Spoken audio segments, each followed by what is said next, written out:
The Memoirs of Sherlock Holmes by Sir Arthur Conan Doyle. Adventure 1. Silver Blaze. "I am afraid, Watson, that I shall have to go," said Holmes, as we sat down together to our breakfast one morning. "Go? Where to?"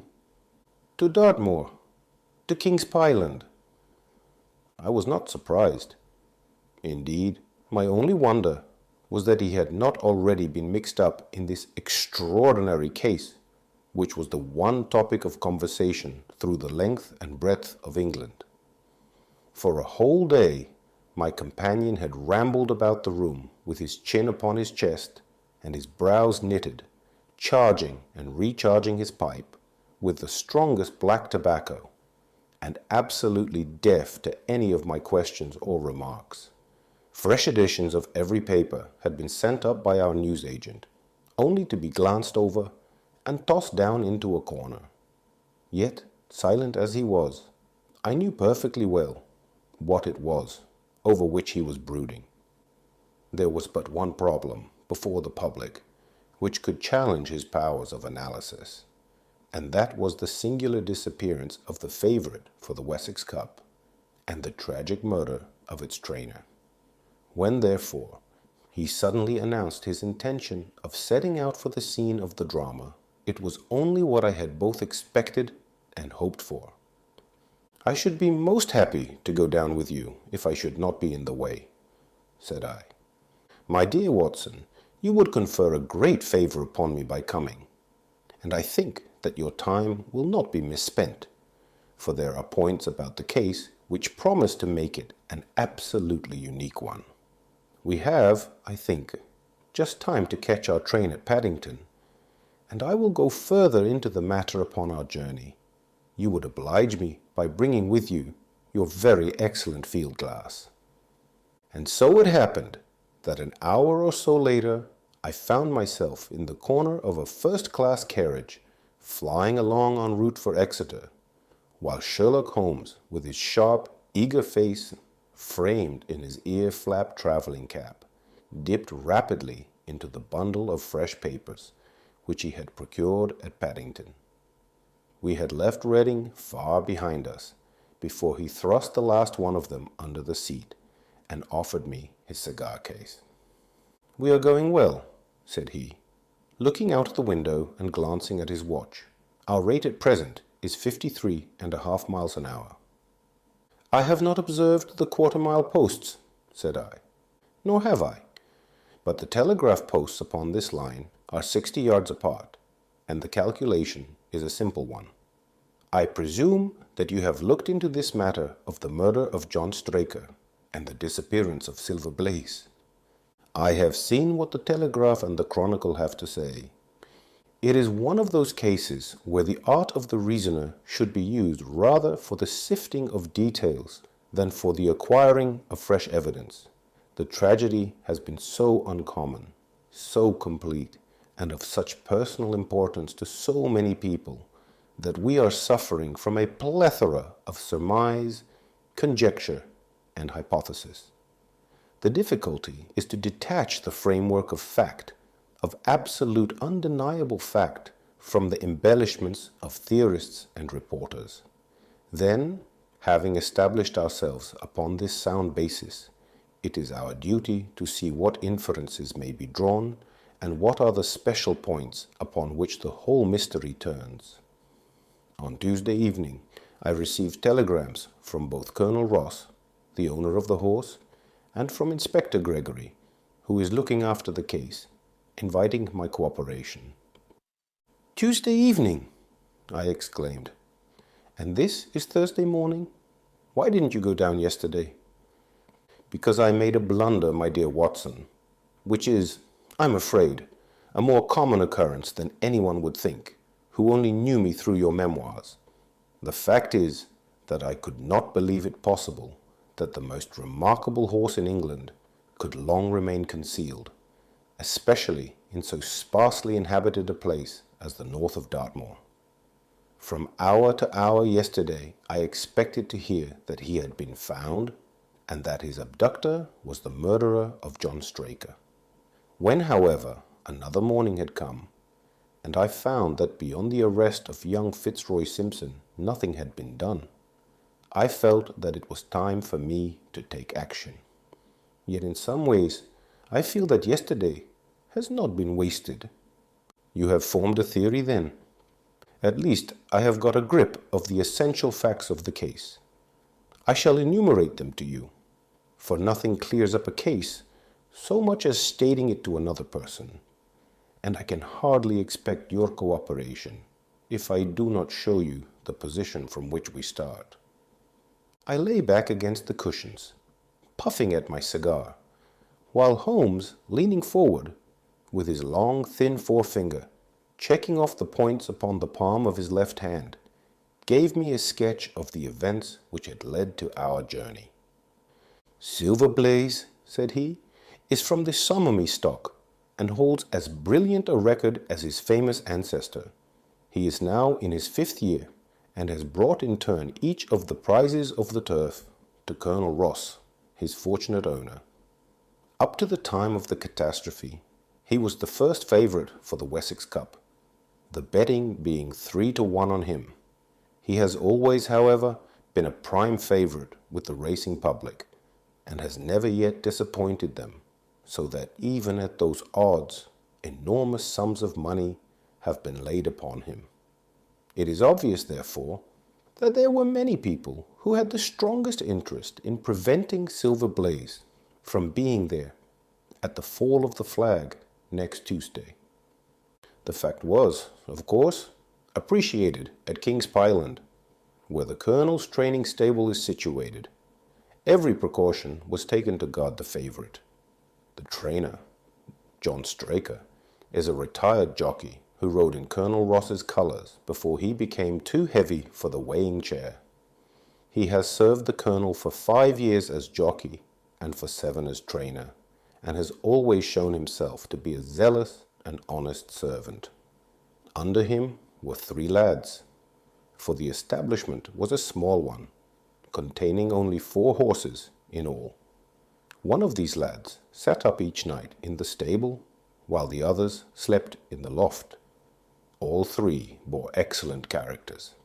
John Straker, who is a married man, lived in a small villa about 200 yards from the stables. He has no children, keeps 1 maidservant, and is comfortably off. The country round is very lonely, but about half a mile to the north there is a small cluster of villas which have been built by a Tavistock contractor for the use of invalids and others who may wish to enjoy the pure Dartmoor air. Tavistock itself lies 2 miles to the west, while across the moor, also about 2 miles distant, is the larger training establishment of Mapleton, which belongs to Lord Backwater, and is managed by Silas Brown. In every other direction, the moor is a complete wilderness, inhabited only by a few roaming gypsies. Such was the general situation last Monday night, when the catastrophe occurred. On that evening, the horses had been exercised and watered as usual, and the stables were locked up at 9 o'clock.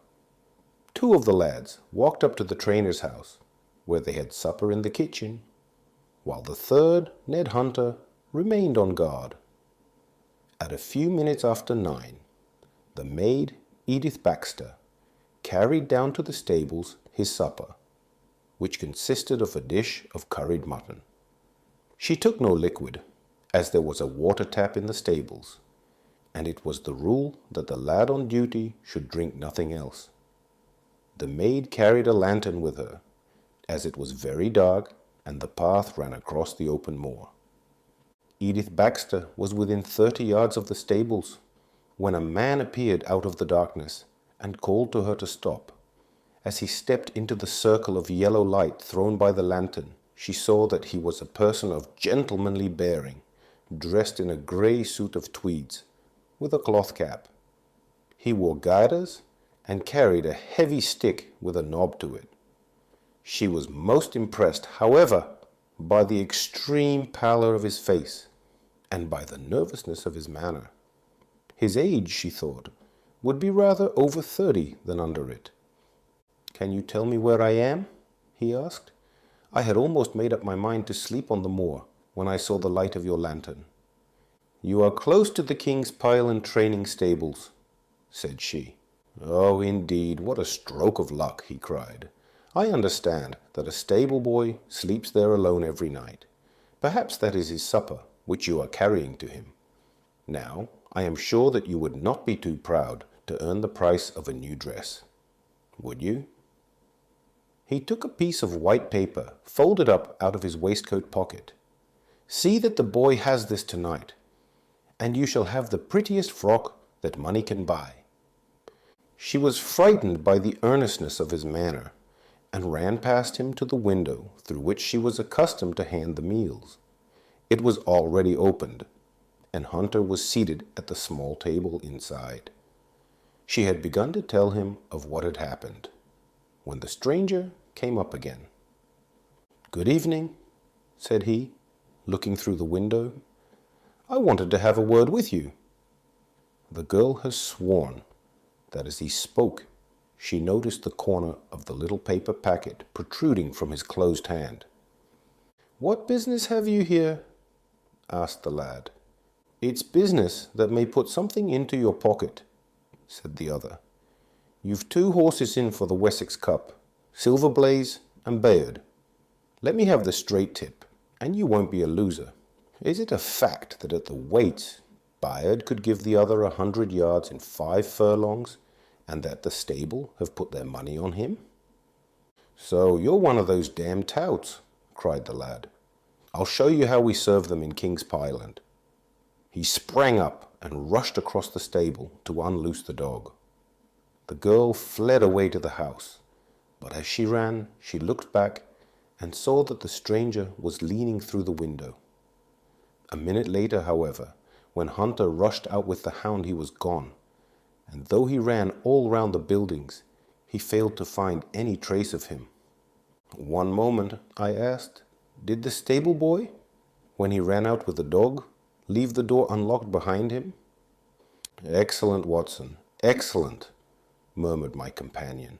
"The importance of the point struck me so forcibly that I sent a special wire to Dartmoor yesterday to clear the matter up. The boy locked the door before he left it. The window, I may add, was not large enough for a man to get through." Hunter waited until his fellow grooms had returned, when he sent a message to the trainer and told him what had occurred.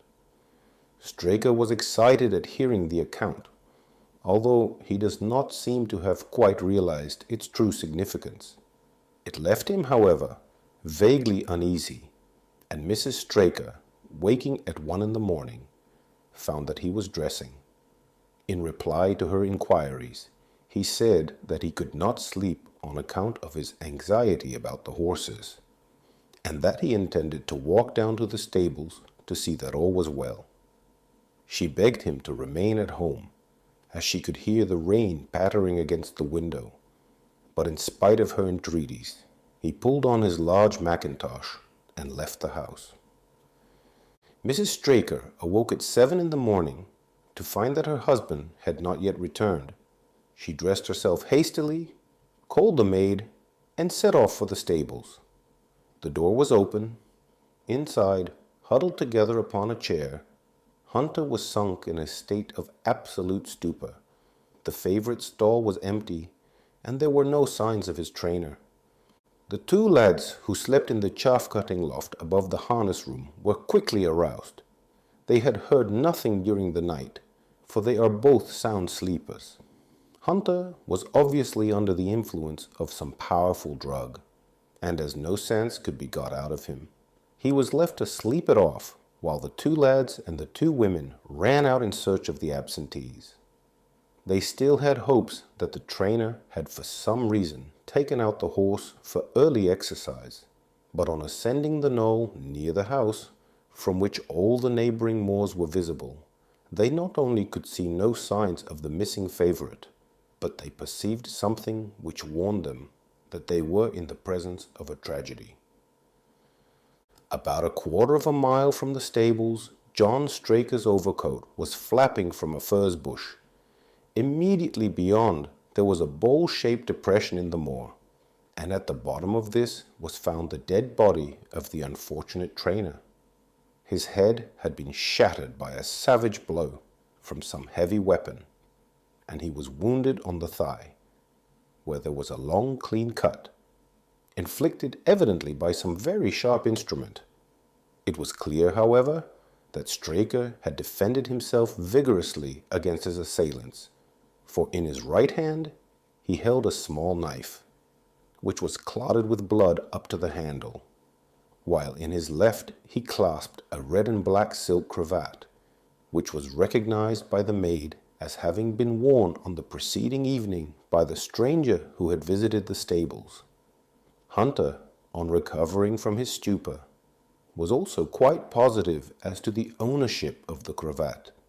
He was equally certain that the same stranger had, while standing at the window, drugged his curried mutton, and so deprived the stables of their watchman. As to the missing horse, there were abundant proofs in the mud which lay at the bottom of the fatal hollow that he had been there at the time of the struggle. But from that morning he has disappeared, and although a large reward has been offered, and all the gypsies of Dartmoor are on the alert, no news has come of him. Finally, an analysis has shown that the remains of his supper left by the stable lad contain an appreciable quantity of powdered opium, while the people at the house partook of the same dish on the same night without any ill effect. Those are the main facts of the case, stripped of all surmise, and stated as boldly as possible. I shall now recapitulate what the police have done in the matter. Inspector Gregory, to whom the case has been committed, is an extremely competent officer. Were he but gifted with imagination, he might rise to great heights in his profession. On his arrival, he promptly found and arrested the man upon whom suspicion naturally rested. There was little difficulty in finding him, for he inhabited one of those villas which I have mentioned. His name, it appears, was Fitzroy Simpson. He was a man of excellent birth and education, who had squandered a fortune upon the turf, and who lived now by doing a little quiet and genteel bookmaking in the sporting clubs of London. An examination of his betting book shows that bets to the amount of £5,000 had been registered by him against the favourite. On being arrested, he volunteered that statement that he had come down to Dartmoor in the hope of getting some information about the King's Pylon horses, and also about Desborough, the second favourite, which was in charge of Silas Brown at the Mapleton stables. He did not attempt to deny that he had acted as described upon the evening before, but declared that he had no sinister designs, and had simply wished to obtain first-hand information. When confronted with his cravat, he turned very pale, and was utterly unable to account for its presence in the hand of the murdered man. His wet clothing showed that he had been out in the storm of the night before, and his stick, which was a Penang lawyer weighted with lead, was just such a weapon as might, by repeated blows, have inflicted the terrible injuries to which the trainer had succumbed. On the other hand, there was no wound upon his person, while the state of Straker's knife would show that one at least of his assailants must bear his mark upon him. There you have it all in a nutshell, Watson, and if you can give me any light, I shall be infinitely obliged to you. I had listened with the greatest interest to the statement which Holmes, with characteristic clearness, had laid before me. Though most of the facts were familiar to me, I had not sufficiently appreciated their relative importance, nor their connection to each other. Is it not possible, I suggested, that the incised wound upon Straker may have been caused by his own knife in the convulsive struggles which follow any brain injury? It is more than possible. It is probable, said Holmes. In that case, one of the main points in favor of the accused, disappears. And yet, said I, even now I fail to understand what the theory of the police can be. I am afraid that whatever theory we state has very grave objections to it, returned my companion. The police imagine, I take it, that this Fitzroy Simpson, having drugged the lad, and having in some way obtained a duplicate key, opened the stable door and took out the horse, with the intention, apparently, of kidnapping him altogether. His bridle is missing, so that Simpson must have put this on. Then, having left the door open behind him, he was leading the horse away over the moor, when he was either met or overtaken by the trainer. A row naturally ensued. Simpson beat out the trainer's brains with his heavy stick without receiving any injury from the small knife which Straker used in self-defense. And then the thief either led the horse on to some secret hiding place, or else it may have bolted during the struggle, and be now wandering out on the moors. That is the case, as it appears to the police, and improbable as it is, all other explanations are more improbable still. However, I shall very quickly test the matter when I am once upon the spot, and until then I cannot really see how we can get much further than our present position. It was evening before we reached the little town of Tavistock, which lies, like the boss of a shield, in the middle of the huge circle of Dartmoor. Two gentlemen were awaiting us in the station, the one a tall, fair man with lion-like hair and beard and curiously penetrating light blue eyes. The other a small, alert person, very neat and dapper, in a frock coat and gaiters, with trim little side whiskers and an eyeglass. The latter was Colonel Ross, the well-known sportsman. The other, Inspector Gregory, a man who was rapidly making his name in the English detective service. "I am delighted that you have come down, Mr. Holmes," said the colonel. "The inspector here has done all that could possibly be suggested, but I wish to leave no stone unturned in trying to avenge poor Straker, and in recovering my horse." "Have there been any fresh developments?" asked Holmes. "I am sorry to say that we have made very little progress," said the inspector.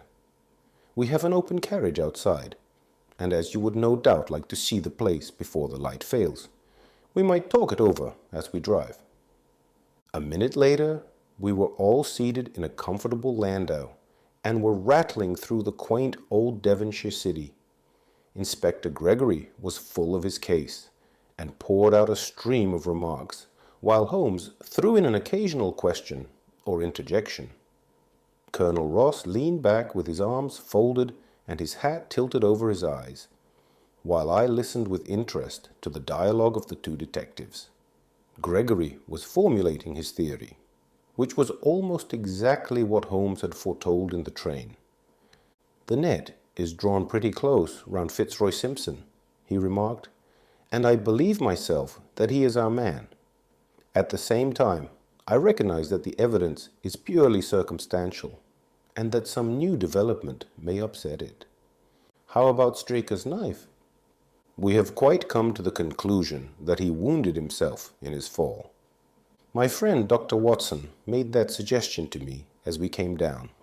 If so, it would tell against this man Simpson." "Undoubtedly. He has neither a knife nor any sign of a wound. The evidence against him is certainly very strong. He had a great interest in the disappearance of the favorite. He lies under suspicion of having poisoned the stable boy. He was undoubtedly out in the storm. He was armed with a heavy stick, and his cravat was found in the dead man's hand. I really think we have enough to go before a jury."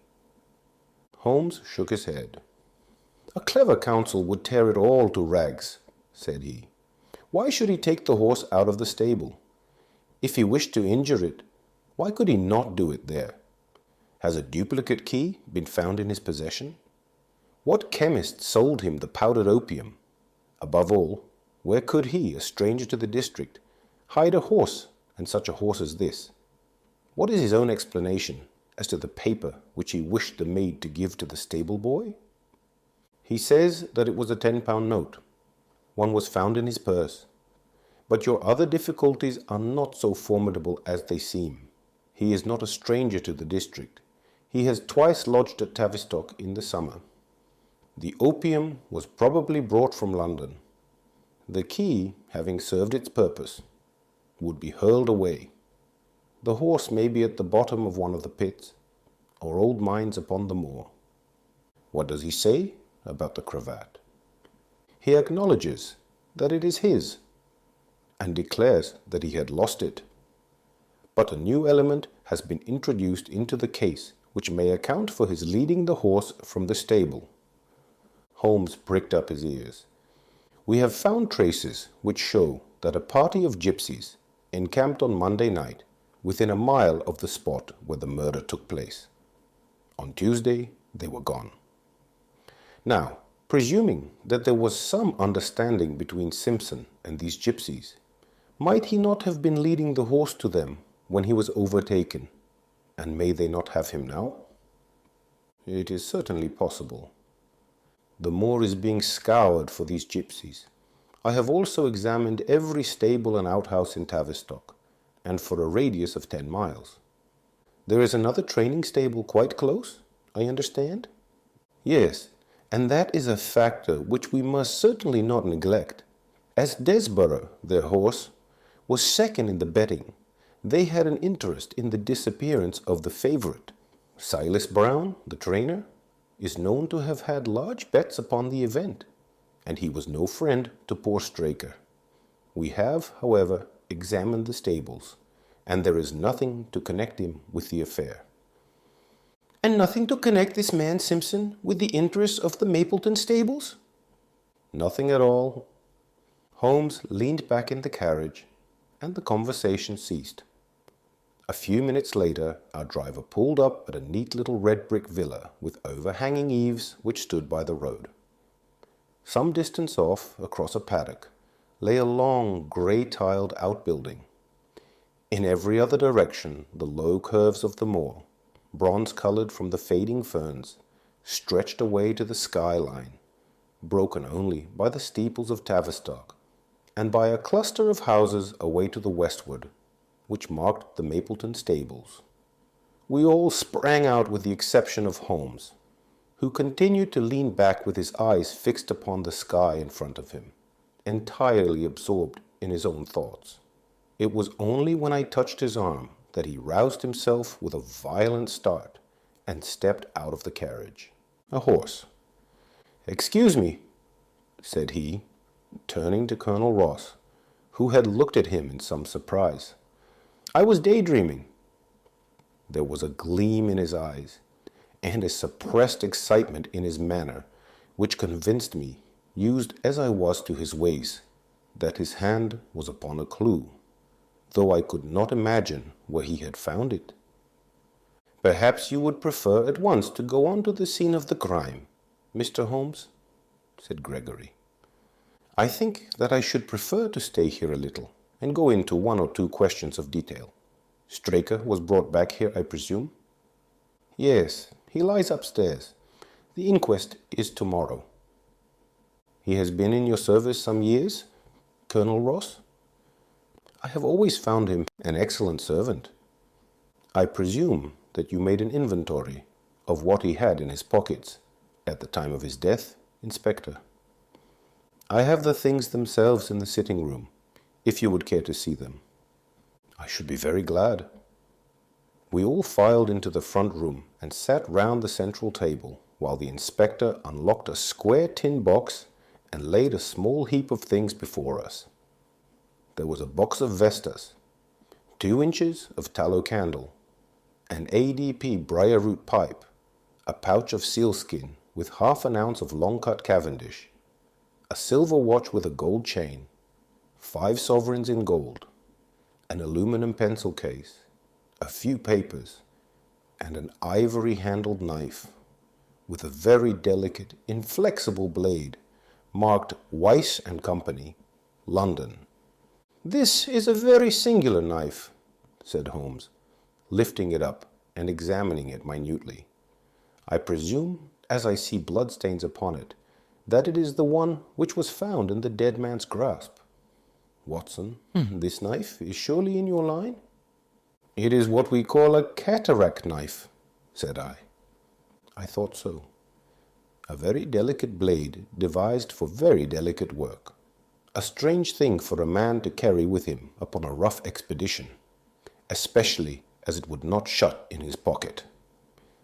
The tip was guarded by a disc of cork, which we found beside his body, said the inspector. His wife tells us that the knife had lain upon the dressing table, and that he had picked it up as he left the room. It was a poor weapon, but perhaps the best that he could lay his hands on at the moment. Very possible. How about these papers? 3 of them are receipted hay dealers' accounts. One of them is a letter of instructions from Colonel Ross. This other is a milliner's account for £37.15, made out by Madame Le Souris of Bond Street to William Derbyshire. Mrs. Straker tells us that Derbyshire was a friend of her husband's, and that occasionally his letters were addressed here. Madame Derbyshire had somewhat expensive tastes, remarked Holmes, glancing down the account. 22 guineas is rather heavy for a single costume. However, there appears to be nothing more to learn, and we may now go down to the scene of the crime. As we emerged from the sitting room, a woman who had been waiting in the passage took a step forward and laid her hand upon the inspector's sleeve. Her face was haggard and thin and eager, stamped with the print of a recent horror. "Have you got them? Have you found them?" she panted. "No, Mrs. Straker, but Mr. Holmes here has come from London to help us, and we shall do all that is possible. Surely I met you in Plymouth at a garden party some little time ago." "Mrs. Straker," said Holmes. "No, sir, you are mistaken." "Dear me, why, I could have sworn to it. You wore a costume of dove-colored silk with ostrich feather trimming." "I never had such a dress, sir," answered the lady. "Ah, that quite settles it," said Holmes, and with an apology he followed the inspector outside. A short walk across the moor took us to the hollow in which the body had been found. At the brink of it was the furze bush upon which the coat had been hung. "There was no wind that night, I understand," said Holmes. "None, but very heavy rain." "In that case, the overcoat was not blown against the furze bush, but placed there." "Yes, it was laid across the bush." "You fill me with interest. I perceive that the ground has been trampled up a good deal. No doubt many feet have been here since Monday night." "A piece of matting has been laid here at the side, and we have all stood upon that." "Excellent! In this bag I have one of the boots which Straker wore, one of Fitzroy Simpson's shoes, and a cast horseshoe of silver blaze." "My dear inspector, you surpass yourself." Holmes took the bag, and descending into the hollow, he pushed the matting into a more central position. Then, stretching himself upon his face and leaning his chin upon his hands, he made a careful study of the trampled mud in front of him. "Hullo!" said he suddenly. "What's this?" It was a wax vesta, half burned, which was so coated with mud that it looked at first like a little chip of wood. "I cannot think how I came to overlook it," said the inspector, with an expression of annoyance. "It was invisible, buried in the mud. I only saw it because I was looking for it." "What? You expected to find it?" "I thought it not unlikely." He took the boots from the bag and compared the impressions of each of them with marks upon the ground. Then he clambered up to the rim of the hollow and crawled about among the ferns and bushes. "I am afraid that there are no more tracks," said the inspector.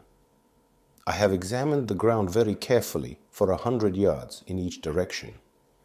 "Indeed," said Holmes, rising. I should not have the impertinence to do it again after what you say. But I should like to take a little walk over the moor before it grows dark, that I may know my ground tomorrow. And I think that I shall put this horseshoe into my pocket for luck." Colonel Ross, who had shown some signs of impatience at my companion's quiet and systematic method of work, glanced at his watch. "I wish you would come back with me, Inspector," said he. "There are several points on which I should like your advice, and especially as to whether we do not owe it to the public to remove our horse's name from the entries for the cup." "Certainly not," cried Holmes with decision. "I should let the name stand." The colonel bowed. "I am very glad to have had your opinion, sir," said he. "You will find us at poor Straker's house when you have finished your walk, and we can drive together into Tavistock."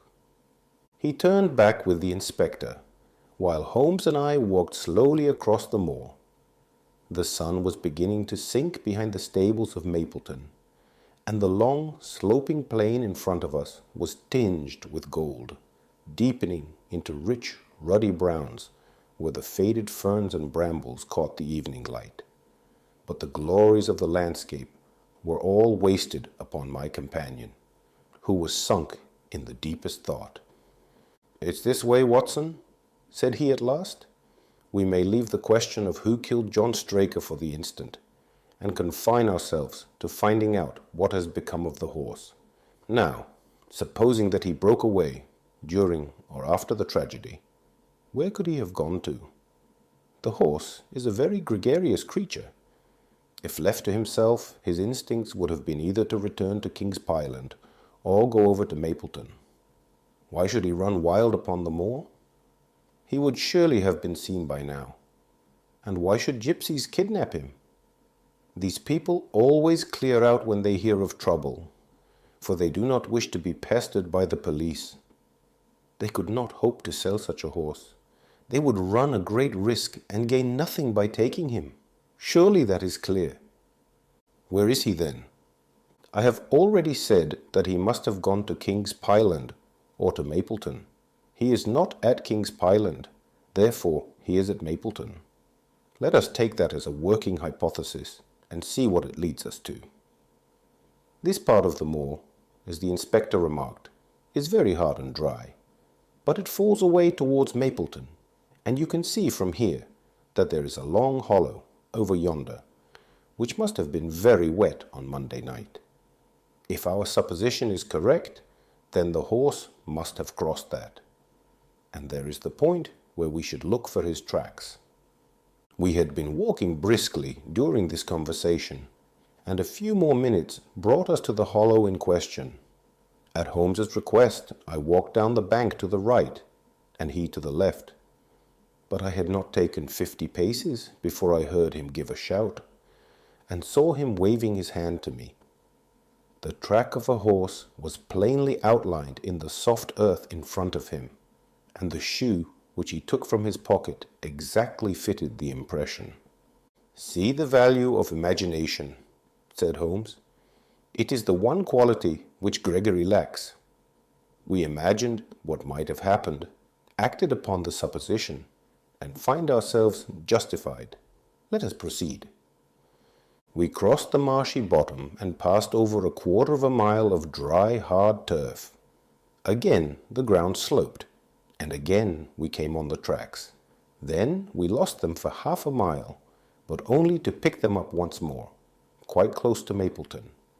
It was Holmes who saw them first, and he stood pointing with a look of triumph upon his face. A man's track was visible beside the horse's. "The horse was alone before," I cried. "Quite so, it was alone before. Hullo, what is this?" The double track turned sharp off and took the direction of King's Pyland. Holmes whistled, and we both followed along after it. His eyes were on the trail, but I happened to look a little to one side and saw, to my surprise, the same tracks coming back again in the opposite direction. "One for you, Watson," said Holmes when I pointed it out. "You have saved us a long walk, which would have brought us back on our own traces. Let us follow the return track. We had not to go far. It ended at the paving of asphalt, which led up to the gates of the Mapleton stables. As we approached, a groom ran out from them. "We don't want any loiterers about here," said he. "I only wish to ask a question," said Holmes, with his finger and thumb in his waistcoat pocket. "Should I be too early to see your master, Mr. Silas Brown, if I were to call at 5 o'clock tomorrow morning?" "Bless you, sir, if anyone is about he will be, for he is always the first stirring. But here he is, sir, to answer your questions for himself. No, sir, no. It is as much as my place is worth to let him see me touch your money. Afterwards, if you like." As Sherlock Holmes replaced the half-crown which he had drawn from his pocket, a fierce-looking elderly man strode out from the gate with a hunting crop swinging in his hand. "What's this, Dawson?" he cried. "No gossiping. Go about your business. And you, what the devil do you want here?" "10 minutes' talk with you, my good sir," said Holmes in the sweetest of voices. "I've no time to talk to every gadabout. We want no stranger here. Be off, or you may find a dog at your heels." Holmes leaned forward and whispered something in the trainer's ear. He started violently and flushed to the temples. "It's a lie!" he shouted. "An infernal lie!" "Very good. Shall we argue about it here in public, or talk it over in your parlor?" "Oh, come in if you wish to." Holmes smiled. "I shall not keep you more than a few minutes, Watson," said he. "Now, Mr. Brown, I am quite at your disposal." It was 20 minutes, and the reds had all faded into greys before Holmes and the trainer reappeared. Never have I seen such a change as had been brought about in Silas Brown in that short time. His face was ashy pale. Beads of perspiration shone upon his brow, and his hands shook until the hunting crop wagged like a branch in the wind. His bullying, overbearing manner was all gone too, and he cringed along at my companion's side, like a dog with its master. "Your instructions will be done. It shall all be done," said he. "There must be no mistake," said Holmes, looking round at him. The other winced as he read the menace in his eyes. "Oh, no, there shall be no mistake. It shall be there. Should I change it first, or not?" Holmes thought a little, and then burst out laughing. "No, don't," said he. "I shall write to you about it. No tricks now, or—" "Oh, you can trust me. You can trust me. Yes, I think I can. Well, you shall hear from me tomorrow." He turned upon his heel, disregarding the trembling hand which the other held out to him, and we set off for King's Pyland. "A more perfect compound of the bully, coward, and sneak than Master Silas Brown I have seldom met with," remarked Holmes as we trudged along together. "He has the horse, then?" He tried to bluster out of it, but I described to him so exactly what his actions had been upon that morning, that he is convinced that I was watching him. Of course, you observed the peculiarly square toes in the impressions, and that his own boots exactly corresponded to them. Again, of course, no subordinate would have dared to do such a thing.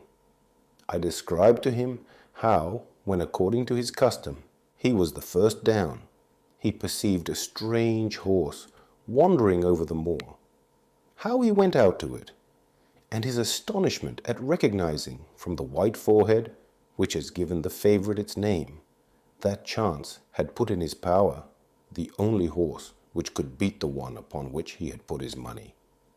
Then I described how his first impulse had been to lead him back to King's Pyland, and how the devil had shown him how he could hide the horse until the race was over, and how he had led it back and concealed it at Mapleton.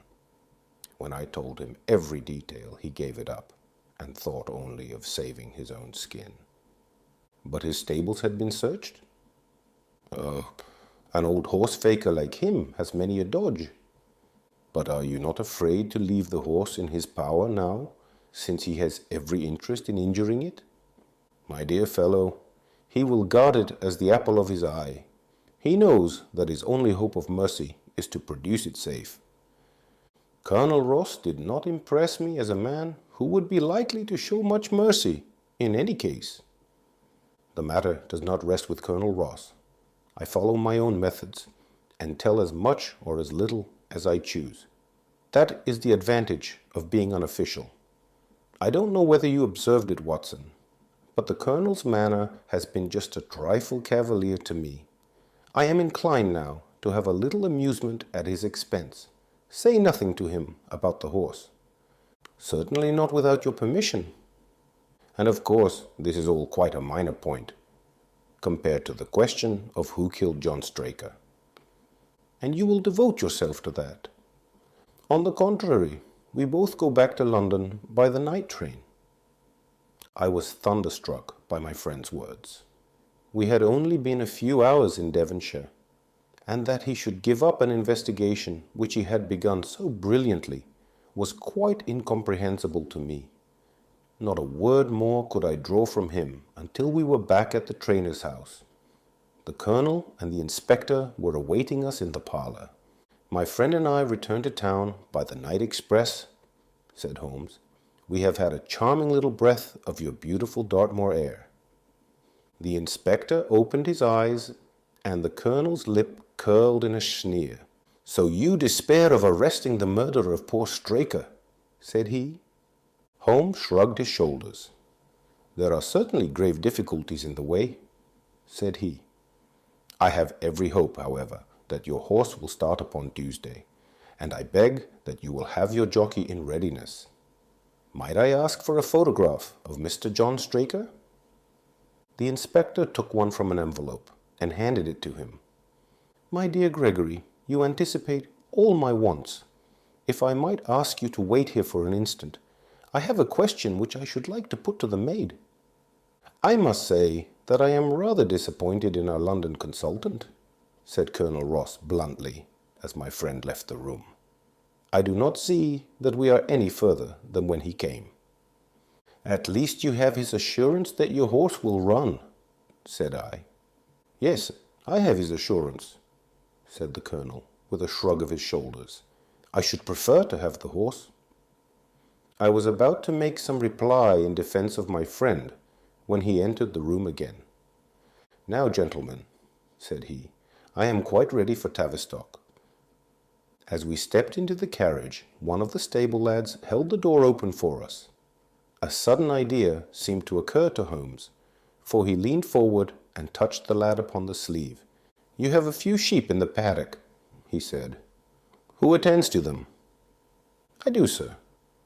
Have you noticed anything amiss with them of late? Well, sir, not of much account, but 3 of them have gone lame, sir. I could see that Holmes was extremely pleased, for he chuckled and rubbed his hands together. A long shot, Watson, a very long shot, said he, pinching my arm. Gregory, let me recommend to your attention this singular epidemic among the sheep. Drive on, coachman. Colonel Ross still wore an expression which showed the poor opinion which he had formed of my companion's ability, but I saw by the inspector's face that his attention had been keenly aroused. You consider that to be important? He asked. Exceedingly so. Is there any point to which you would wish to draw my attention? To the curious incident of the dog in the night time. The dog did nothing in the night time. That was the curious incident, remarked Sherlock Holmes. 4 days later, Holmes and I were again in the train, bound for Winchester, to see the race for the Wessex Cup. Colonel Ross met us by appointment outside the station, and we drove in his drag to the course beyond the town. His face was grave, and his manner was cold in the extreme. I have seen nothing of my horse, said he. I suppose that you would know him when you saw him, asked Holmes. The colonel was very angry. I have been on the turf for 20 years, and never was asked such a question as that before, said he. A child would know Silver Blaze, with his white forehead and his mottled off leg. How is the betting? Well, that is the curious part of it. You could have got 15 to 1 yesterday, but the price has become shorter and shorter until you can hardly get 3 to 1 now. Said Holmes. Somebody knows something. That is clear. As the drag drew up in the enclosure near the grandstand, I glanced at the card to see the entries. Wessex Plate. It ran 50 sovs each HFT with 1,000 sovs added for 4 and 5-year-olds. Second, £300. Third, £200. New course, 1 mile and 5 furlongs. Mr. Heath Newton's The Negro, Red Cap, Cinnamon Jacket, Colonel Wardlaw's Pugilist, Pink Cap, Blue and Black Jacket, Lord Backwater's Desborough, Yellow Cap and Sleeves, Colonel Ross's Silver Blaze, Black Cap, Red Jacket, Duke of Balmoral's Iris, Yellow and Black Stripes, Lord Singleford's Rasper, Purple Cap, Black Sleeves. We scratched our other one and put all hopes on your word, said the Colonel. Why, what is that? Silver Blaze favourite. 5 to 4 against Silver Blaze, roared the ring. 5 to 4 against Silver Blaze. 5 to 15 against Disborough. 5 to 4 on the field. There are the numbers up, I cried. They are all 6 there. All 6 there? Then my horse is running, cried the Colonel in great agitation. But I don't see him. My colours have not passed. Only 5 have passed. This must be he dot. As I spoke, a powerful bay horse swept out from the weighing enclosure and cantered past us, bearing on its back the well-known black and red of the Colonel. That's not my horse, cried the owner. That beast has not a white hair upon its body. What is this that you have done, Mr. Holmes? Well, well, let us see how he gets on, said my friend, imperturbably. For a few minutes he gazed through my field-glass. Capital, an excellent start, he cried suddenly. There they are, coming round the curve. From our drag we had a superb view as they came up the straight. The 6 horses were so close together that a carpet could have covered them, but halfway up the yellow of the Mapleton stable showed to the front. Before they reached us, however, Desborough's bolt was shot, and the Colonel's horse, coming away with a rush, passed the post a good 6 lengths before its rival, the Duke of Balmoral's Iris making a bad third. It's my race, anyhow, gasped the Colonel, passing his hand over his eyes. I confess that I can make neither head nor tail of it. Don't you think that you have kept up your mystery long enough, Mr. Holmes? Certainly, Colonel, you shall know everything. Let us all go round and have a look at the horse together. Here he is, he continued, as we made our way into the weighing enclosure, where only owners and their friends find admittance. You have only to wash his face and his leg in spirits of wine, and you will find that he is the same old Silver Blaze as ever. You take my breath away. I found him in the hands of a faker, and took the liberty of running him just as he was sent over. My dear sir, you have done wonders. The horse looks very fit and well. It never went better in its life. I owe you 1,000 apologies for having doubted your ability. You have done me a great service by recovering my horse. You would do me a greater still if you could lay your hands on the murderer of John Straker. I have done so, said Holmes quietly. The Colonel and I stared at him in amazement. You have got him. Where is he then? He's here. Here. Where? In my company, at the present moment. The Colonel flushed angrily.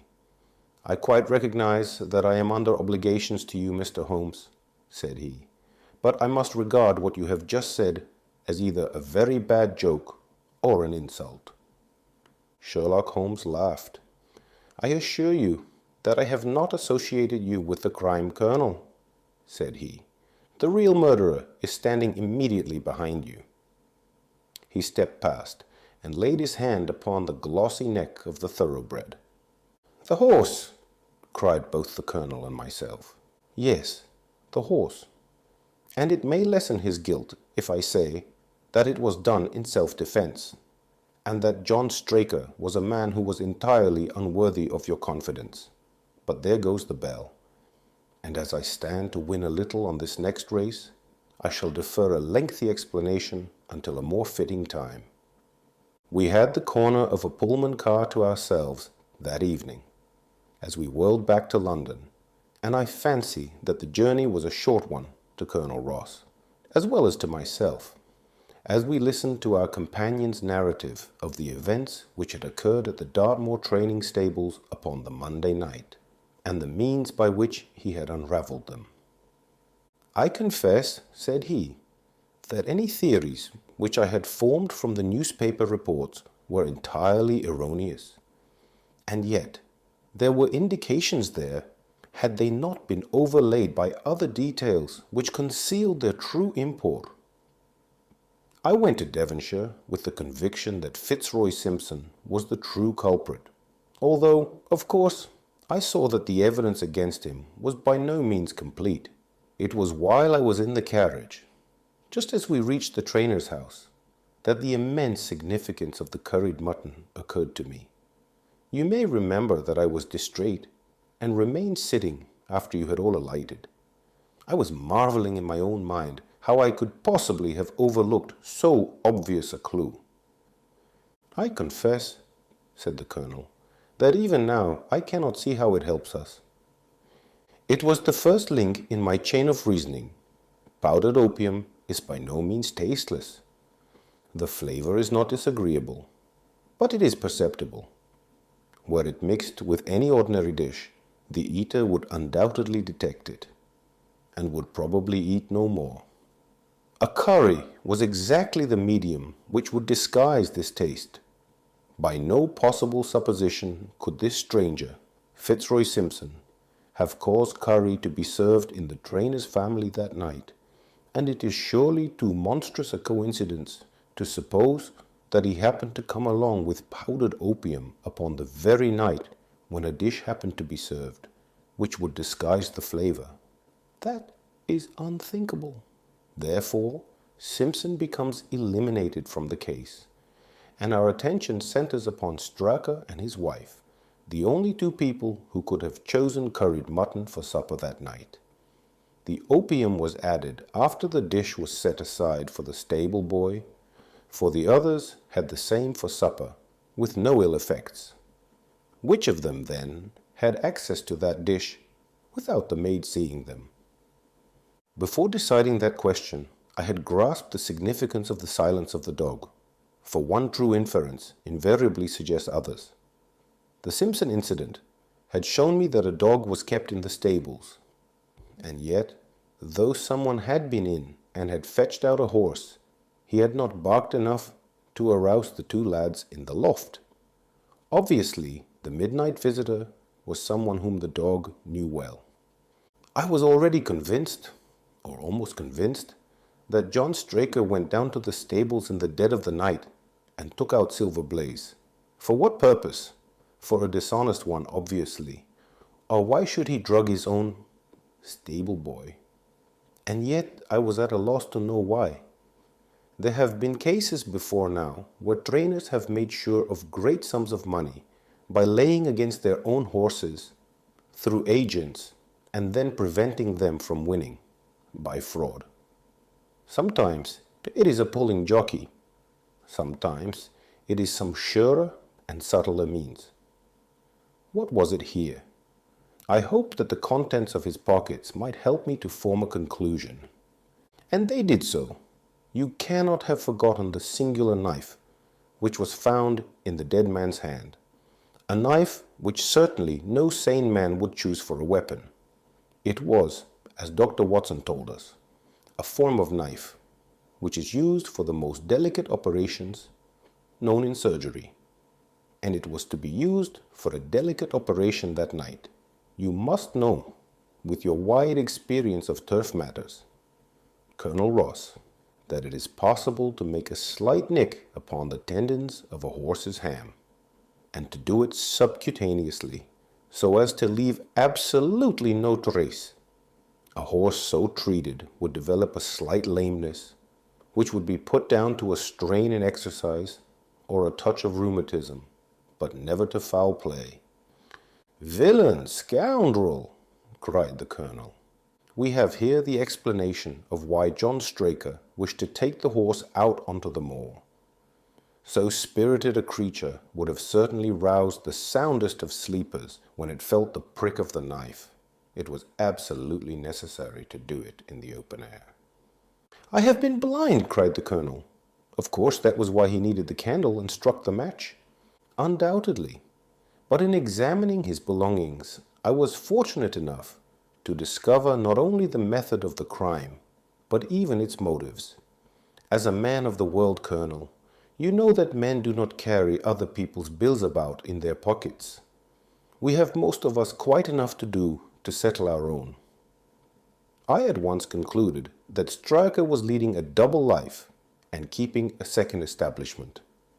The nature of the bill showed that there was a lady in the case, and one who had expensive tastes. Liberal as you are with your servants, one can hardly expect that they can buy 20-guinea walking dresses for their ladies.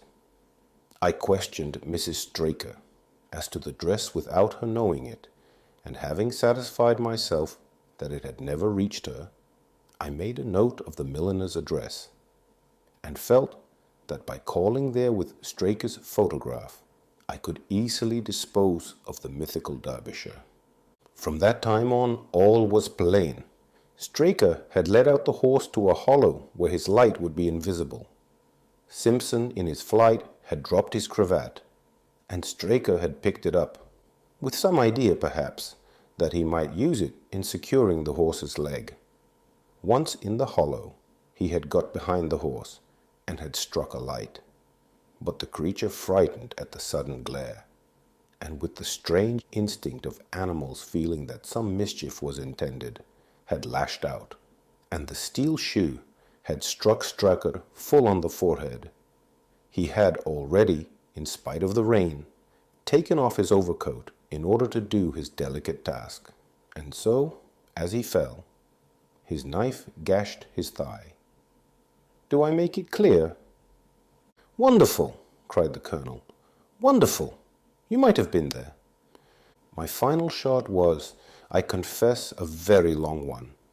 It struck me that so astute a man as Straker would not undertake this delicate tender nicking without a little practice. What could he practice on? My eyes fell upon the sheep, and I asked a question which, rather to my surprise, showed that my surmise was correct.